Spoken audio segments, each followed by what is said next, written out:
Hai, Assalamualaikum. Waalaikumsalam warahmatullahi wabarakatuh.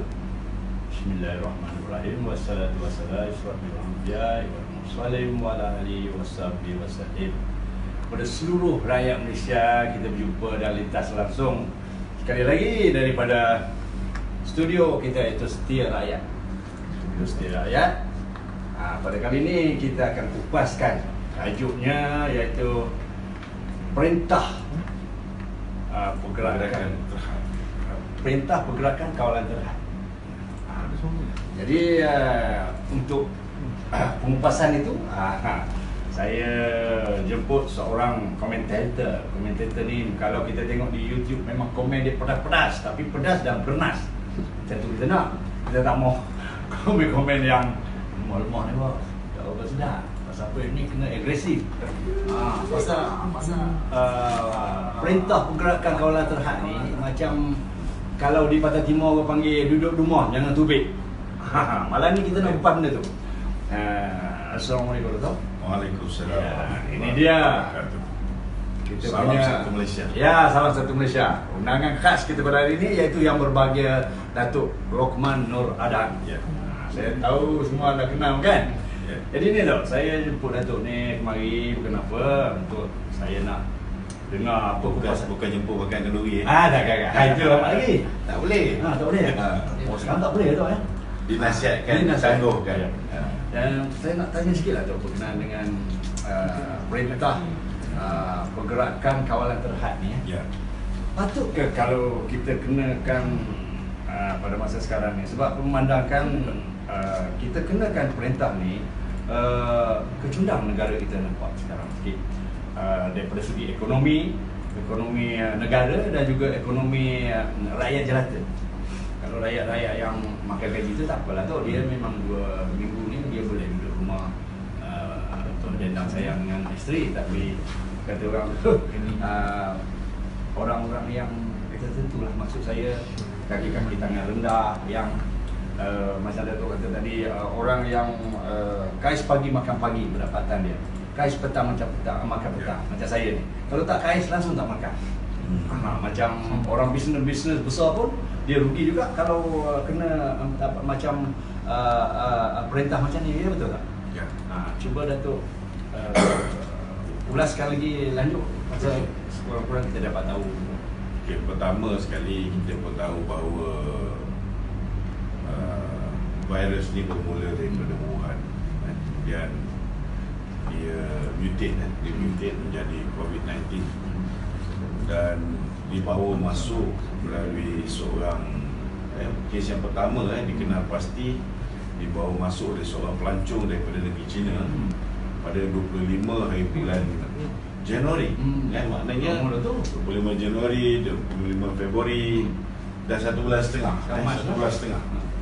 Maknanya bila mana ianya tercetus di Wuhan, ketika itu sudah pun ada desakan daripada pihak pembangkang, daripada kerajaan, daripada pihak Muafakat Nasional yang meminta supaya kerajaan setidak-tidaknya menyekat semua kemasukan pelancong daripada China, daerah Wuhan. Kalau tak sekat daripada keseluruhan negeri China, tapi mulakan daripada Wuhan dulu, setidak-tidaknya. Tapi malangnya pada ketika itu kita lihat kerajaan yang lama, Kerajaan Pakatan Harapan, mereka terlalu mengambil berat tentang implikasi daripada kehilangan pendapatan hasil daripada kedatangan pelancong asing. Kalau kita lihat bila pelancong masuk, kita punya industri pelancongan, industri perhotelan, industri pengangkutan yang melibatkan taksi, limousine, hotel, executive taxi yang warna biru tu. Begitu juga dengan chalet-chalet untuk industri kecil sedana, ada chalet-chalet kecil semua sekali kan. Begitu juga dengan industri kecil sedana dari segi restoran-restoran. Begitu juga dengan mereka-mereka yang menjual barang-barang kedatangan dan sebagainya semua akan terjejas. Jadi kerajaan ketika itu, saya berani cakap kerajaan ketika itu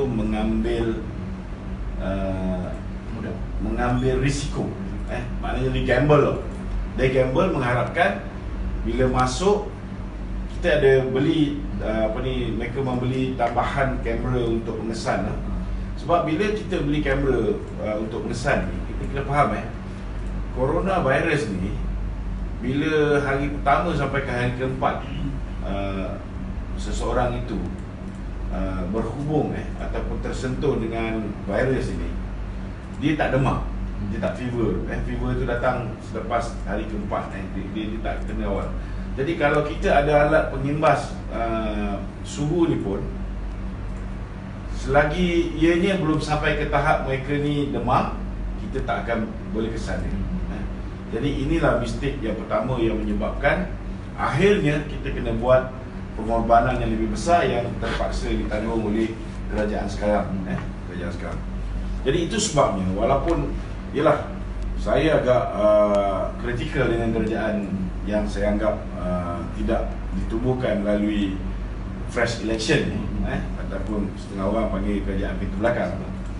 Tetapi dalam isu keselamatan negara, keselamatan rakyat ni, siapa juga dalam negara ni, tak kira daripada parti politik mana pun, kita harus bekerjasama dalam memastikan Kementerian Kesihatan Malaysia dan Majlis Keselamatan Negara mendapat sokongan yang sehabis baik dalam usaha untuk mengekang penyebaran COVID-19. Okay. Apa beza di antara total lockdown dengan apa yang berlaku sekarang? Kalau berlaku total lockdown, maknanya semua orang diarahkan berkurung di rumah. Seminggu sekali, ketua keluarga ataupun salah seorang daripada ahli keluarga dibenarkan untuk mendapatkan bekalan makanan harian untuk mereka survive. Okey. Tetapi yang kita buat hari ini ialah perintah pergerakan terhad. Tujuan dia supaya kita ada social distancing. Maknanya kita ada mengelakkan diri daripada terlibat ataupun menghadiri perjumpaan sosial.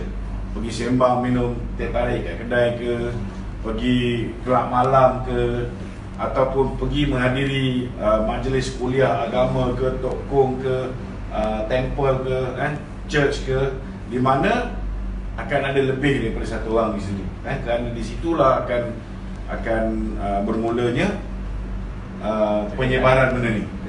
Di peringkat awal bila ada cadangan mengatakan kita harus mengharamkan sembahyang Jumaat. Saya antara orang yang tak setuju. Memang tak setuju. Memang tak setuju. Kerana sebelum haramkan sembahyang Jumaat, kena tutup dulu pusat hiburan. Betul tak? Tetapi apabila kerajaan mengeluarkan kenyataan bahawa semua jenis perhimpunan tidak dibenarkan. Maknanya bukan setakat sembahyang Jumaat, bukan setakat sembahyang fardu, bukan setakat kelas agama, semua sekali. Semua agama tak boleh berhimpun, pusat-pusat hiburan, kelab malam, semua tak boleh. Jadi adil lah, adil. Lebih daripada 2-3 orang. Jadi apapun, kalau ada yang masih yalah setengah-setengah daripada kita masih lagi mengatakan bahawa inilah masa terbaik kita menghadap Allah SWT untuk berdoa, surah hajat semua. Tapi kena ingat, kita sepatutnya mengambil iktibar apa yang berlaku di Masjid Petaling. Memang mereka tu berhimpun dengan tujuan yang sangat baik, sangat baik. Tetapi bila mana 12,000 orang berhimpun di situ, ada lebih kurang dalam beberapa ribu yang datangnya daripada luar. Ianya menyebabkan orang lain yang tak bersalah pun akhirnya terkena dengan jangkitan. Dan bila mereka terkena dengan jangkitan ini, siapa juga yang menghadiri perhimpunan itu, setiap tempat yang mereka singgah mereka meninggalkan kesan terhadap orang-orang yang mereka temui ketika dalam perjalanan tu. Itu yang menyedihkan, sampai ada ibu yang mengandung dia pun disahkan positif COVID-19. Jadi benda ni saya rasa hari ni tindakan kerajaan mengumumkan terlebih dahulu perintah kawalan terhad, pergerakan terhad adalah satu perkara yang wajar, wajar.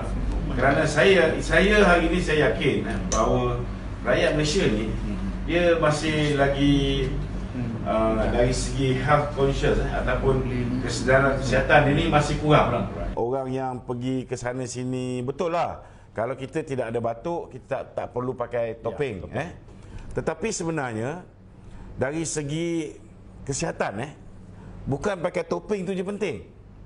Mungkin kalau ada batuk, kita pakai topeng, kita akan elak daripada menyebarkan pada orang lain, kan?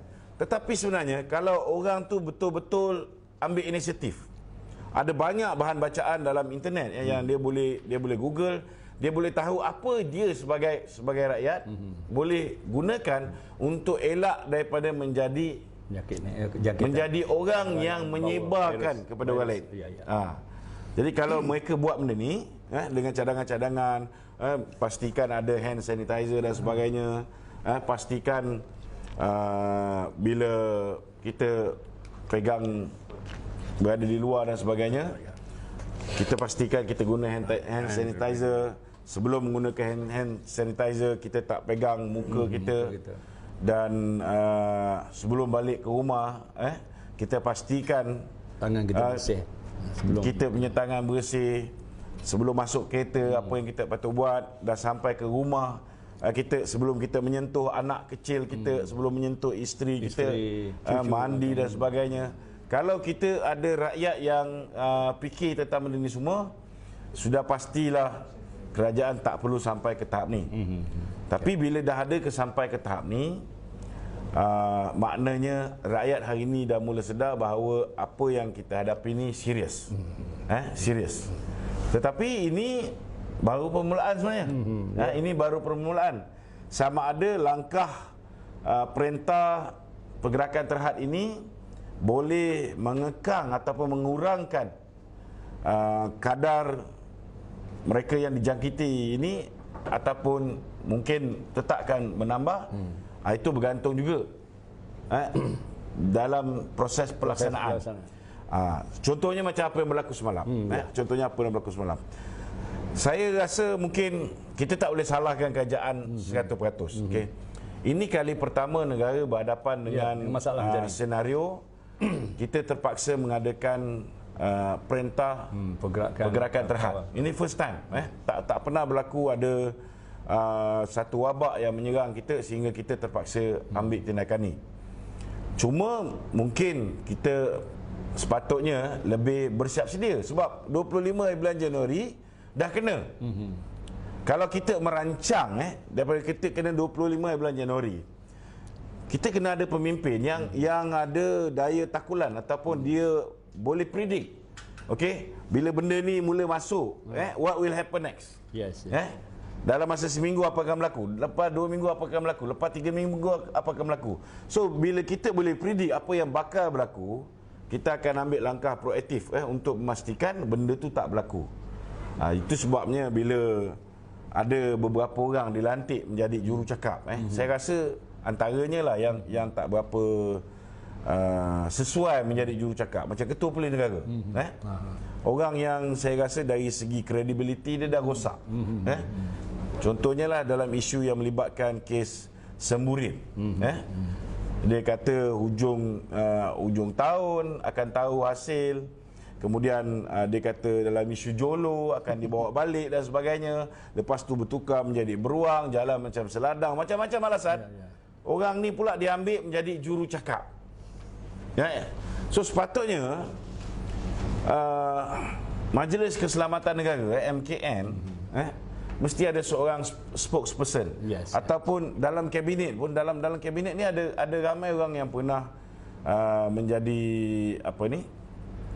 juru cakap dalam krisis. Contohnya macam Datuk Hisham. Datuk Hisham juga dia pernah jadi dia pernah handle isu tentang kehilangan MH370. Kan? So gunakanlah kepakaran orang yang orang yang macam ni untuk handle komunikasi. Kalau tak ada orang yang betul handle komunikasi, maka dia akan jadi bahan lawak. Kan? Macam mana dia boleh keluar kenyataan siapa yang nak melakukan pergerakan rentas sempadan, kena mohon di balai polis. Itu yang masalah. Gila ke? Kita ada 32 juta rakyat. Betul tak? Pening kepala polis. You bagi kurang daripada 48 jam, suruh tutup semua sekolah dan sebagainya. Jadi saya nampak sepatutnya dengan masa yang ada, kita kena mulakan dengan tersusun. Mungkin sebelum kita buat perintah pergerakan terhad, 4 hari sebelum tu kita tutup semua sekolah-sekolah. Kan? Bila kita tutup semua sekolah-sekolah, sebelum nak tutup sekolah-sekolah, kita pastikan kita di peringkat Kementerian Pelajaran mendapatkan, ataupun Kementerian Pendidikan Tinggi sekali, mendapat database yang lengkap tentang pelajar-pelajar kita. Yang mana yang duduk asrama, kan? Kalau mereka ni nak balik tu kena ada tiket kapal terbang. Kalau semua serentak kena balik, belum tentu ada cukup kapal terbang. Betul tak? Kalau mereka ni semua kena balik ke Pantai Timur contohnya, belum tentu ada tiket bas yang mencukupi. Jadi benda ni kena plan dulu. Bila dah ada data-data ni, barulah pihak Kementerian Pengajian Tinggi boleh susun di peringkat ni macam mana nak menghantar mereka ni pulang. Dan kalau misalnya tak boleh dihantar semua pulang, sewajarnya lah disediakan tempat untuk mereka ni menginap, kan? Dan saya nampak pun sebenarnya bila kita buat perintah kawalan terhad ni, tak semestinya semua dihantar pulang. Kan? Mereka boleh masih lagi meneruskan kuliah, cuma bolehlah buat kuliah secara online. Tapi hari ni kalau tengok Open University dah lama buat kuliah secara online. Jadi kalau hari ni macam malam ni kita boleh bagi lecture kepada rakyat apa yang dia patut buat. Kenapa inisiatif yang sama tak boleh digunakan oleh pensyarah-pensyarah untuk bagi lecture secara online? Dia boleh bagi coursework dia boleh bagi dia punya assignment pada student dia, dan student boleh submit melalui email. Kan? Jadi proses pembelajaran boleh diteruskan dan mereka ni masih boleh menginap di tempat-tempat. Itu pun lebih baik, kan? Kalau kita tengok dari segi hadis Nabi sendiri pun, hadis riwayat Bukhari mengatakan, apabila kamu mendapati satu wilayah itu dijangkiti dengan satu wabak, janganlah kamu memasuki wilayah itu. Tetapi sekiranya wilayah kamu dijangkiti sesuatu wabak, janganlah kamu keluar daripada wilayah itu. Ini pun dah apa ni? Dah isyarat yang jelas yang Islam sendiri dah bagi. Salah satu kaedah yang terbaik bagi mengekang sesuatu wabak itu daripada berjangkit menular ialah pastikan kita stay put. Itu yang kita diberikan cuti ni, bukan cuti-cuti Malaysia. Tapi rakyat Malaysia ni bila dia dapat peluang cuti tu, dia macam balik raya. Itulah tengok. Tapi tak boleh salahkan semua.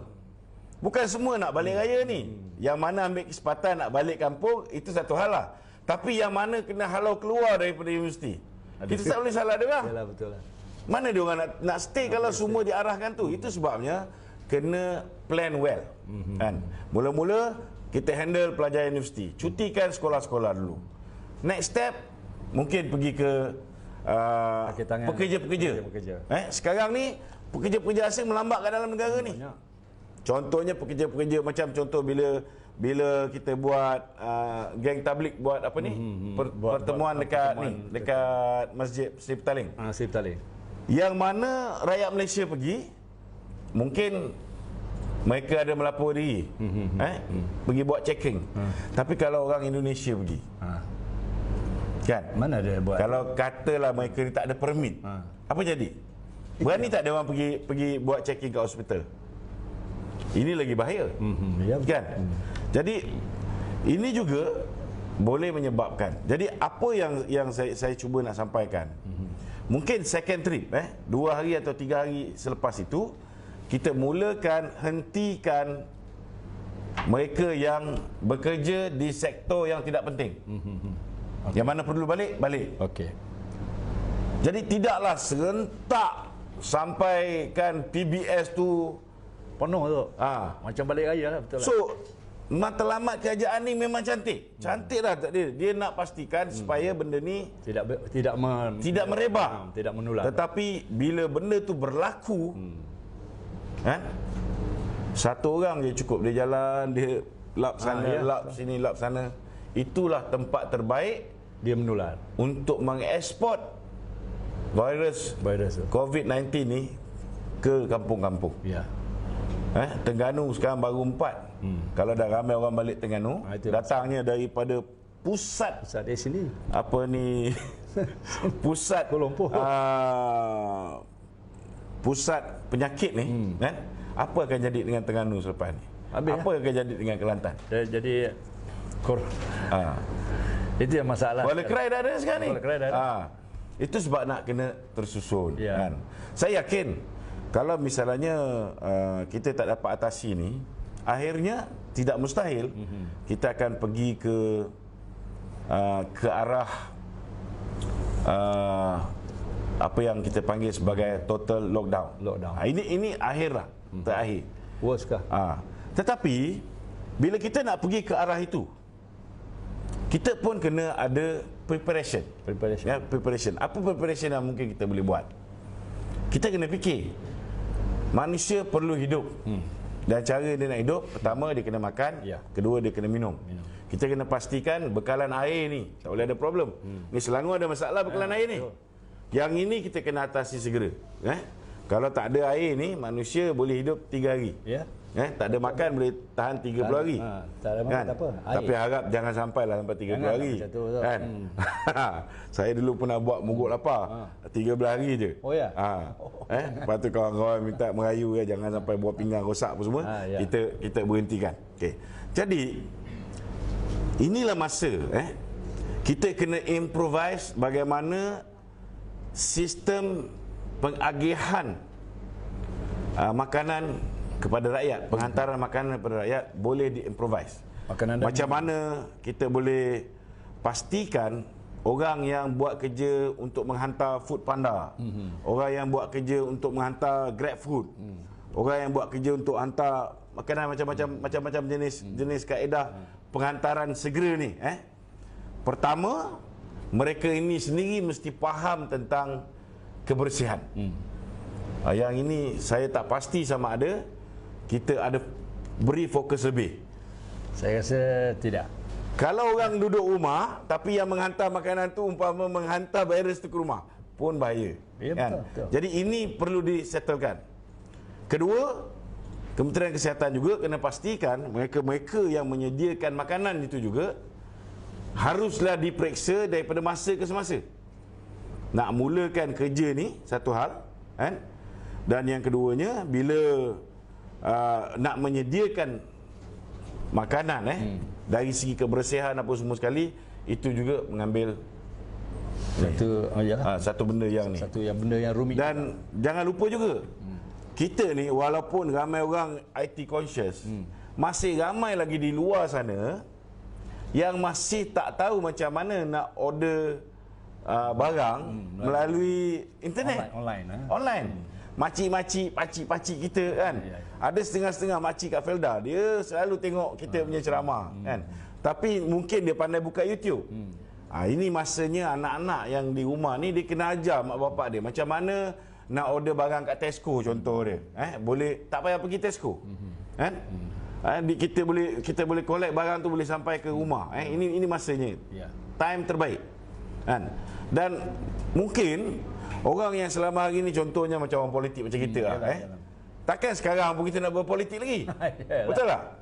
So convert dalam tempoh kritikal seperti ini, kita bantu kerajaan ni. Bukan makna kita sokong pun. Kan? Kita bantu kerajaan ni, kita bersama untuk cuba tangani krisis ni. Pasal ini negara kita. Kita ajar, kita ajar macam mana nak order grab food.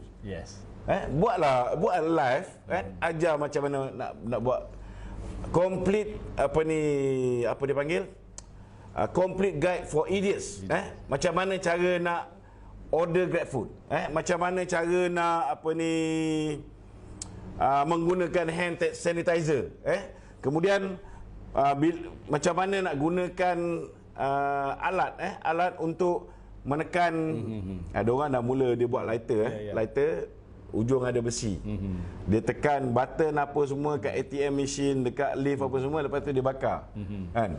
Ini benda-benda yang mungkin kita boleh galakkan rakyat supaya ada kesedaran yang lebih terhadap untuk mencegah penyakit ni. Mencegah benda ni daripada berleluasa. Sebenarnya saya nak tanya sikit lah, yang tukang hantar barang tu pun kita kena pasti juga dia tu bersih. Kita kena pastikan dia bersih.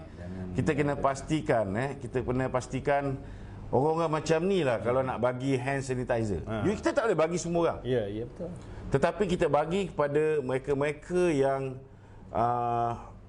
terlibat secara langsung mengagihkan kepada rakyat. Betul. Kan? Yang ini bagi dulu, berikan keutamaan dulu, kan?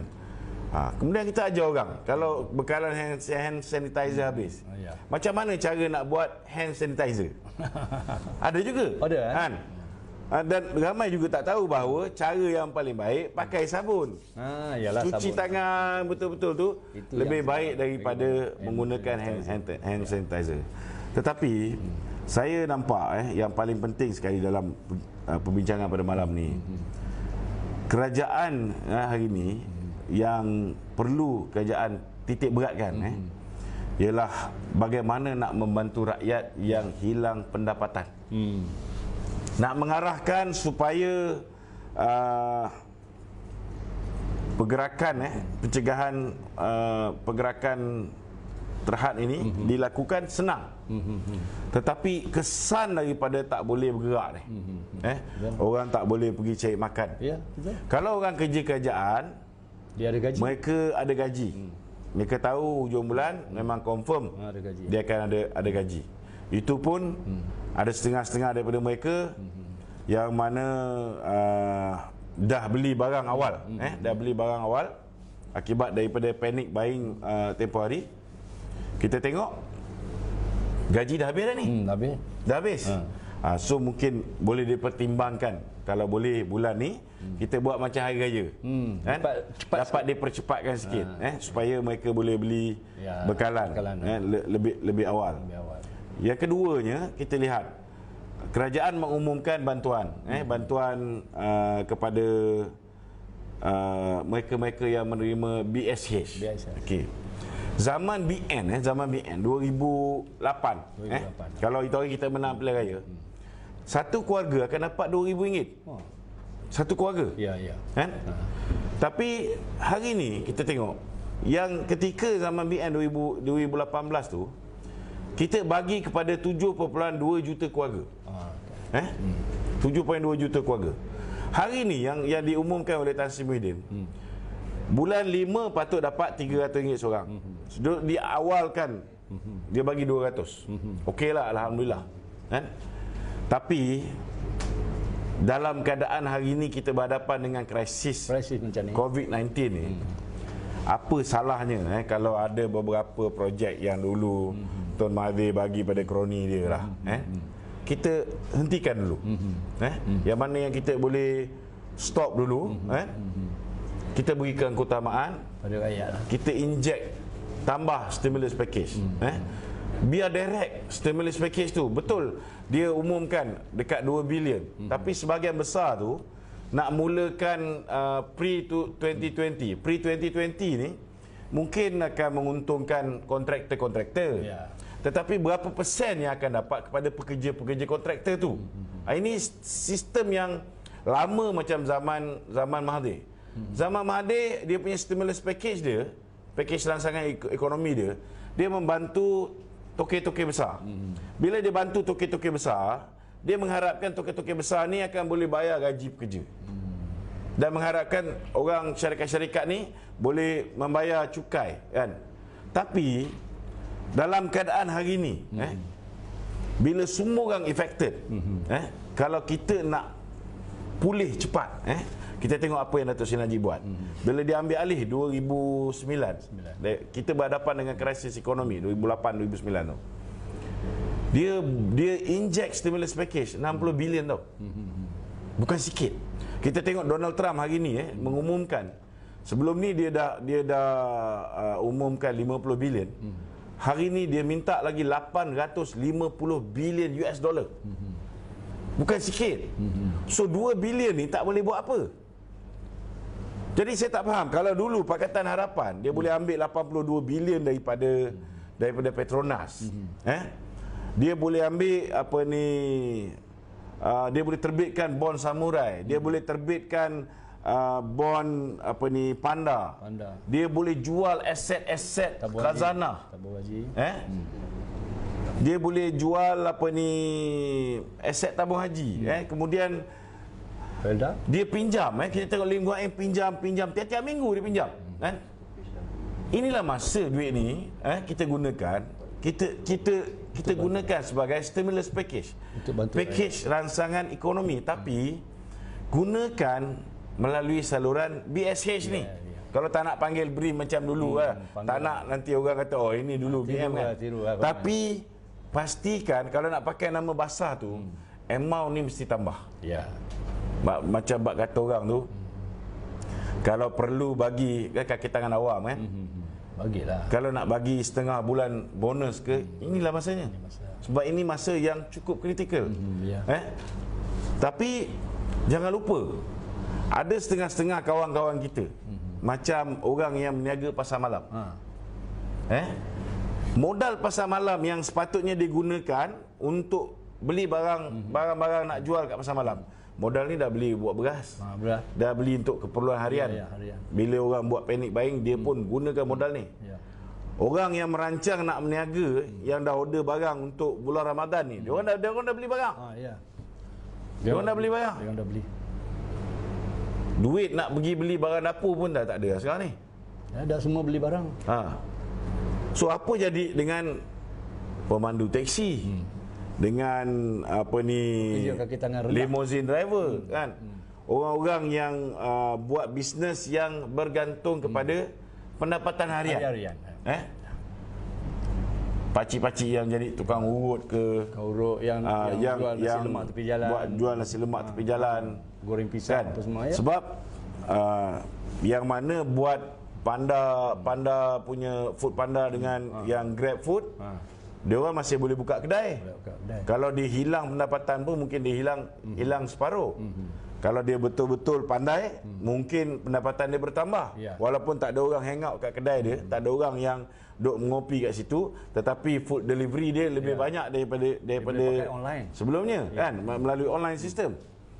So benda ni pun kena diambil kira kan. Saya nampak kalau setakat 2 bilion dia tidak memberi sebarang kesan.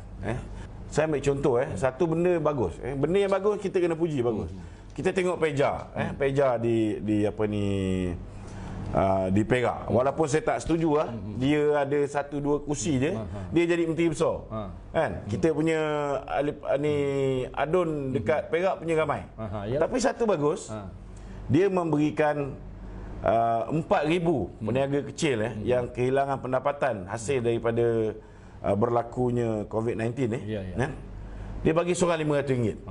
So benda macam ni yang sepatutnya dilakukan oleh kerajaan pusat.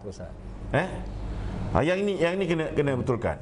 Yang kedua, hari ini selaku Perdana Menteri apa yang mungkin Datuk Tan Sri Muhyiddin boleh buat, dia boleh negotiate dengan bank negara, lenienkan sikit. Janganlah hanya bagi kelonggaran kepada orang yang berhutang dengan bank rakyat, SME bank dengan tekun kan.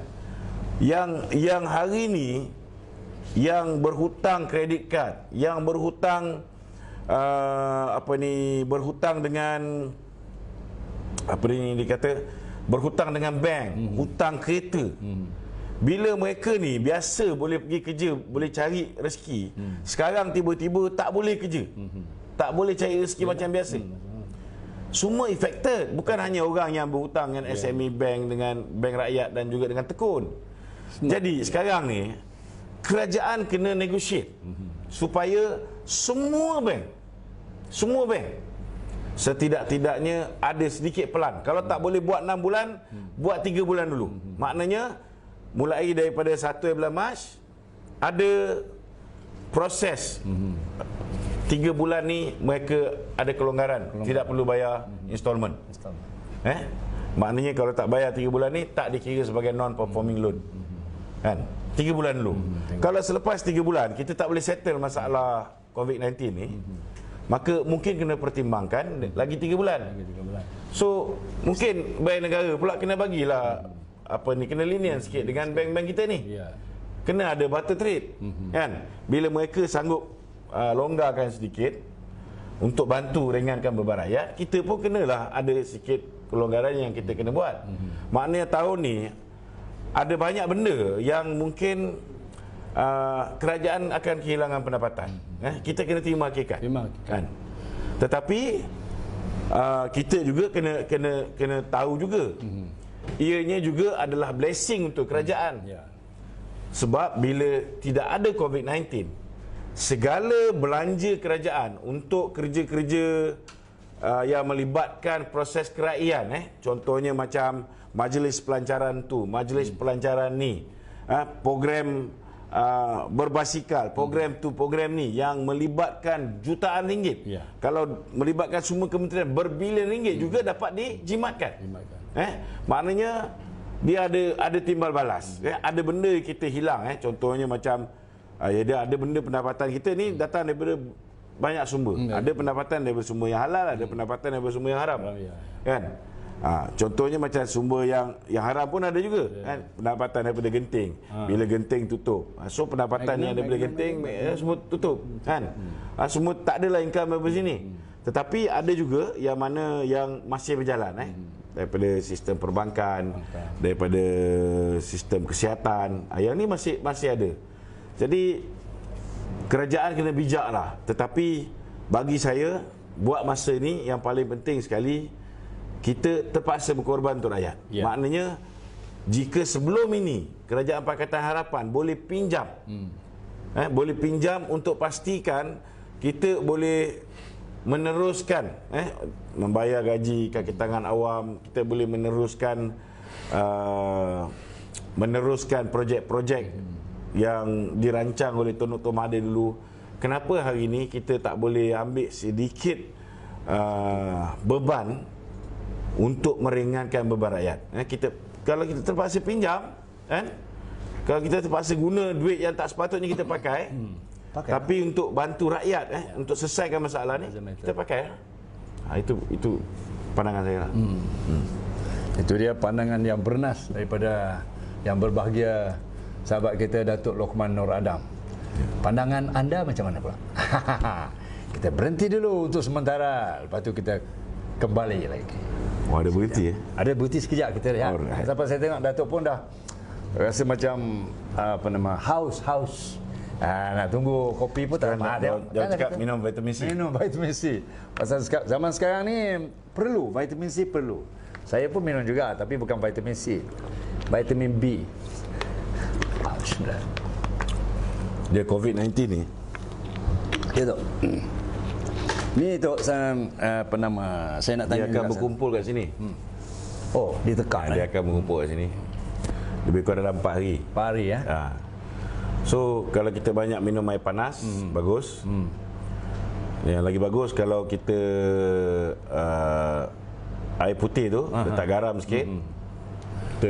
Kita komo. Komo. Tapi, Google lah. Ni apa ni? Gagal. Tapi ada juga orang cakap ataupun letak cuka. Cuka. Tapi ada juga orang cakap kita minum air madu kelulut. Madu kelulut Madu kelulut more better lah, dia kata, pasal dia ada vitamin C. Madu kelulut okey. Jangan bawa balik madu je. Bawa balik madu. Hamam. Kena halau lah. Itu dia. Perang besar UC lah. Ya, kita nak teruskan lagi. Kita berjumpa balik ya. Selepas kita hilangkan dahaga kita tadi, kita bincang balik tentang So, perintah. bila minum tu, dia masuk, bila dia masuk dalam perut kita, campur dengan asid, dia mati. Dia mati ya. Kawalan pergerakan itu dia cuma ada yang mengatakan kita 14 hari ya. Sebab ni saya tengok daripada YouTube lah ucapan dan penjelasan daripada pengarah Jabatan Kebajikan Kesihatan. Kesihatan. Dia kata kuman tu dia menular selama 14 hari aja. Lepas pada 14 hari itu kalau dia kuman menular 14 hari. Tak, maksud saya kuman tu dia bergerak dan dalam masa 14 hari itu dia boleh mati kalau kita pantau dia dengan bagus. Tapi kalau kita tak pantau dia menular, itu dia nak kawal tu. Dia kalau contohnya saya dah terkena kan, saya batuk. Saya batuk. Kalau dia terbang 10 kaki je habis. Habis Tapi kalau dia jatuh atas kain. Kain ni dia boleh tahan 6 hingga 9 jam. Siapa pegang? Kalau orang batuk dia letak pakai ataupun mask dia tu kan. Ataupun dia pakai kain ni. Dia boleh tahan 6 hingga 9 jam. Begitu. So baju kita, sarung tangan kita, kita punya sapu tangan. Kalau basuh tu pakai deterjen. Deterjen tu boleh cuci lah. Kalau letak air panas lagi baik. Kan? Tapi kalau kita batuk tu dia kena dekat metal ataupun besi, besi. Dia boleh tahan 12 jam. Dia boleh tahan 12 jam. So maknanya itulah kena hati-hati tu. Maknanya 12 jam kalau kita batuk dia hinggap kat sini. So siapa yang lalu yang pegang sini, orang tu akan menjadi pembawa. Itu yang masalah itu je. Itu masalah juga tu. Berhati-hati termasuk saya sendiri lah. Tapi satu kelebihan negara kita ni, kuman ni ataupun virus COVID-19 ni dia tak boleh terdedah kepada matahari 26 darjah Celsius dan ke atas. Dia mati. Dia mati. Patut. Itu sebab kita dah ada 49 patient yang sudah sembuh sepenuhnya. Ada. Pagi-pagi kita pergi jemur dia kan. Lepas tu dia ada pemakanan dia lah. Dia makan kangkung, dia makan benda-benda yang sayur lah, sayur dan sebagainya. Betul. Asam. Asam. Ada orang kata 7 ulas garlic, bawang putih rebuskan, minum air. Ada orang kata ada orang kata orang India jarang kena. Sebab dia orang ni suka minum rasam. Rasam tu masam, betul lah. Masam kan. Itu pun bagus juga untuk elak daripada COVID-19 ni. Itu untung untuk orang tempat saya. Pasal orang tempat saya dia suka minum susu masam. Susu masam ni susu yang kerbau tu dia taruh dalam buluh. Lepas tu jadi macam rasam lah. Orang India panggil rasam, orang kampung, orang Kuala Berang panggil susu masam. Sem juga lah tu. Lepas tu orang yang biasanya terdedah dengan COVID-19 ni, orang yang lebih mudah untuk mendapat penyakit ni orang yang mempunyai darah A. Darah A. Saya bukan darah A lah. Saya O negatif. Negatif. Sama negatif. O negatif. Negatif. Sama ni bahaya ni. Dah transfer. Tak apa. Nanti masuk kereta kena. Saya basuh. Itu cara dia. Kita tak boleh serius sangat. Benda ni serius daripada segi teguran. Tapi bergurauan mesti kena ada. Kita manusia. Betul. Itu dia. Itu yang untungnya kita. Ni online ni. Online tu? Itu yang untung kita bersama Datuk Lokman Adam ni. Kita boleh bergurau dan kita boleh serius. Itu yang sebenarnya kita nak. Jadi kita teruskan lagi tu. Apa yang perlu kita kupas lagi dalam pada hari ni di studio Setia Rakyat ni untuk sama-sama kita dapat manfaat lah. Rakyat Malaysia dapat manfaat. Yang mana Datuk ada pengalaman, saya pun ada sikit. Yang mana dia orang pun kalau ada boleh kita kupas sama. Ada soalan-soalan daripada peserta daripada mereka-mereka negara China ni, ada yang tengah negara China. Bob. Tak ada rasa dia orang pun tak ada idea nak tanya lah tu. Saya banyak jawapan ni. Okey, nampaknya kita berhenti. Rasanya berapa lama agaknya kes ni boleh berterusan? Saya rasa tu insya-Allah lah lebih pada dia tak sampai 20 hari lah. Rasa kawalan ni saya rasa insya-Allah pasal ini pun gerakan daripada Allah Ta'ala juga. Dia gerakkan hati manusia, okey supaya buat macam ni. Jadi berserta dengan doa kita ni, orang Islam kan banyak berdoa kan.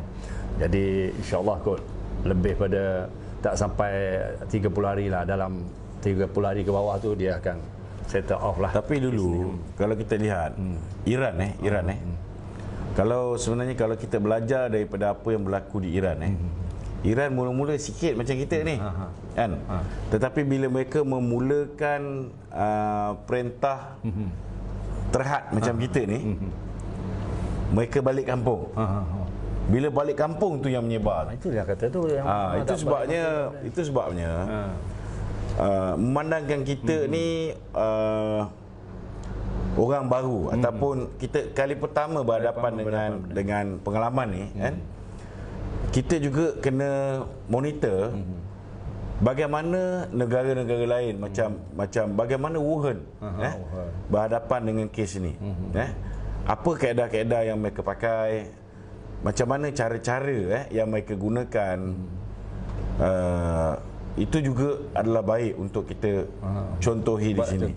Buat contoh. Dan benda ni dia selepas ini satu perkara bagus, kita dah boleh buat satu buku SOP kita sendiri.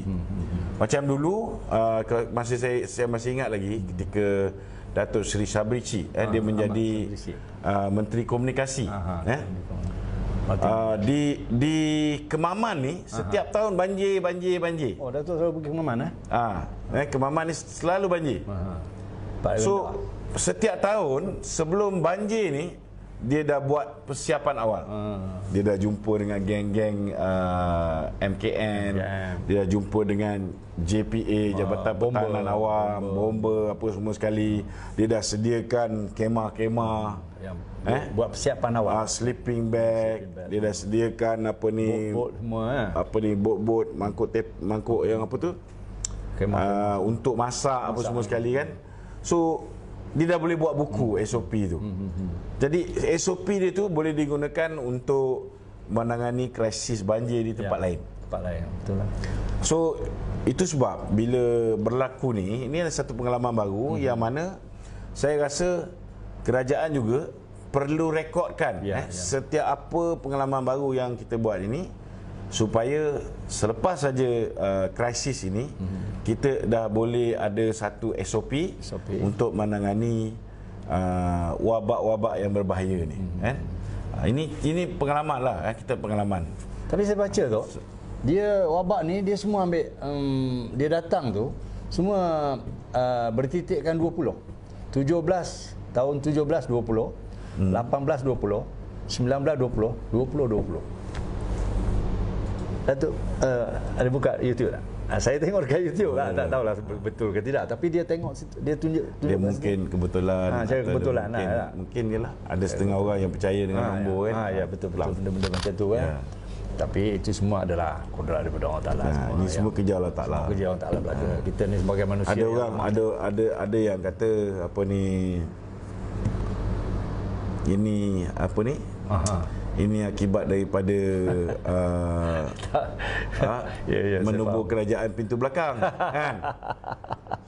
Kalau orang cakap macam tu, saya pun boleh cakap ini mungkin juga akibat daripada aktiviti pintu belakang dulu. Dia dulu kan? Macam-macam pintu belakang. Kita duk buat macam-macam report dan sebagainya, tak jalan kan. Ini mungkin Allah Taala murka. So kalau nak buat cakap macam tu, betul. boleh lah, orang boleh cakap buat andaian dan sebagainya kan. Tetapi bila kita berhadapan dengan konflik yang boleh meragut nyawa rakyat biasa, rakyat yang tidak terlibat dengan politik, so kita berikan kerjasama untuk membantu dalam menyelesaikan masalah. Lepas selesai masalah ni, nak tuntut balik kerajaan ke, nak gulingkan Perdana Menteri, pulang. Tapi buat lepas ni. Buat lepas ni. Sama-sama kita buat kerjasama, sokong macam mana kita nak selesaikan masalah yang sedang. Sebab krisis ni, dia boleh jadi bagus untuk kerajaan sekarang dan boleh jadi tak bagus. Iyalah, betul. Kalau mereka pandai mengurus krisis ni, maka peluang untuk mereka kekal tu ada harapan. Tetapi sekiranya mereka gagal menguruskan krisis ni, dan kalau saya tengok dengan masalah kegagalan mereka berkomunikasi dengan baik, saya rasa mereka juga akan berhadapan dengan masalah besar. Masalah besar. Ya, ya. Jadi itu sebabnya krisis ni jangan dianggap sebagai sesuatu yang menguntungkan, kerana mungkin orang tak boleh buat apa-apa, undi tak percaya tak boleh berlaku dalam tempoh sedekat ni, kan? Tetapi kena handle dengan baik, berikan tumpuan untuk selesaikan krisis ni, kerana kejayaan menyelesaikan krisis ini juga akan menentukan sama ada hayat kerajaan hari ini akan bersambung, akan lama ataupun tidak.